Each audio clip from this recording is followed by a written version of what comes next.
Telugu Desam party గూండాలు Jagananna colony లేఅవుట్లో steel ఎత్తకపోవడము, centering సామాన్ ఎత్తకపోవడం, కనీసం ఒక రాక్రీట్ సంస్థకి 5 కోట్ల రూపాయల నష్టం వాటిల్లింది.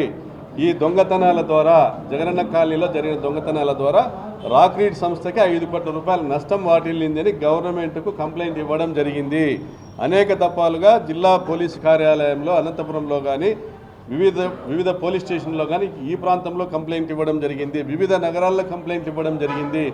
దొంగతనాలు చేస్తున్నదంతా తెలుగుదేశం పార్టీ కార్యకర్తలే. మా దగ్గర విజువల్ ఎవిడెన్సెస్ ఉన్నాయి. దొంగల ప్రభుత్వంలో దొంగతనాల మీద కేసులు కడతారా? దొంగలకు ఒత్తాస పలుకుతున్నటువంటి పోలీసులు ఉన్నంత కాలం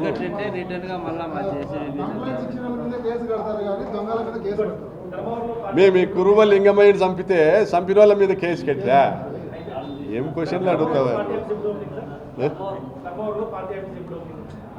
త్వరలో ఓపెన్ చేస్తామా? త్వరలో దాన్ని ప్రైవేట్ ఛానల్ ఇంటర్వ్యూ పెట్టుకుందాం. త్వరలో ఓపెన్ చేస్తాం.